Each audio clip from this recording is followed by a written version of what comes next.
কি রাগ করলা, বলো বিসমিল্লাহ, বলো সুবহানাল্লাহ। এই কথাটা যে ভাইরাল, এটা বললে আমলনামায় গুনাহ উঠে যেতে পারে যে কারণে, এবং কি এটা মারাত্মক একটা বিষয়। দুইটা বিষয় এখানে রয়েছে। আপনারা দেখছেন যে কিছুদিন পর পরই সোশ্যাল মিডিয়াতে একটা ট্রেন্ডিংয়ে আসে, কাঁচা বাদাম থেকে শুরু করে একটার পর একটা ওই কিরে মধু মধু এরকম জিনিস পোলাপান এটা ছড়ায়। তো এই যে একটা দেখলাম ভিডিওতে সোশ্যাল মিডিয়াতে, হাত দেখতেছে গণকের মতো, সে হাত দেখাচ্ছে আর এমন কথা বলতেছে যেটা জীবন সকলের জীবনের সাথে মিলে যেতে পারে।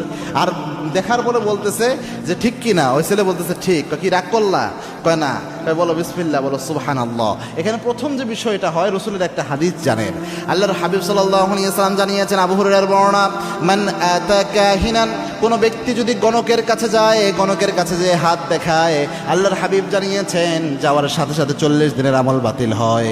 আরেক বর্ণনায় এসেছে, আল্লাহর হাবিব বলেছেন রসুলের উপর যা নাজিল হয়েছে সব কিছু অস্বীকার করার গুনাহ আল্লাহ আমলনামায় দিয়ে দেয়, সব কিছুর সাথে কুফরি করা হয়ে যায়। এক বর্ণনায় এসেছে 40 দিনের আমল নামাজ শেষ, আরেক বর্ণনায় এসেছে রসুলের উপর নাজিল করা যা আছে সব অস্বীকার করার মতো গুনাহ আমল নামায় উঠে যায়। এটা হচ্ছে প্রথম, ওই যে হাত দেখানোর বিষয়টা, যেহেতু এটা আমরা ভাইরাল করতেছি, এটা অনেকেই এখান থেকে উৎসাহিত হবে। এই জন্য কারো কোনো গণকের কাছে কখনো হাত দেখাবেন না, গায়েবের একমাত্র মালিক আল্লাহ। 2 নাম্বার, এখানে বিসমিল্লাহ এবং সুবহানাল্লাহ এটাকে ফান হিসেবে ব্যবহার করা হচ্ছে। এই যে আপনি যে কোনো বন্ধুর সাথে দুষ্টামি করে, একটা ফাইজলামি করে বলে কি রাগ করলা, বল বিসমিল্লাহ, বল সুবহানাল্লাহ।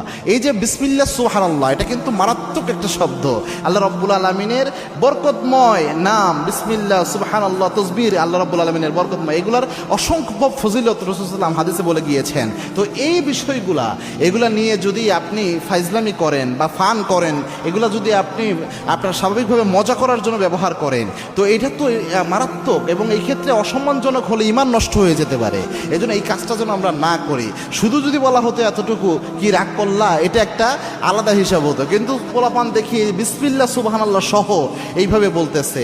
এজন্য একটু সাবধানতা অবলম্বন করা উচিত, যে বিসমিল্লাহ সুবহানাল্লাহ শব্দটুকু নিয়ে আমরা যেন ফাইজলামি না করি, যোগ না করি। এগুলো অনেক যুবক ভাই হয়তো আপনাদের কষ্ট লাগতে পারে, কি তোমরা রাগ করলা।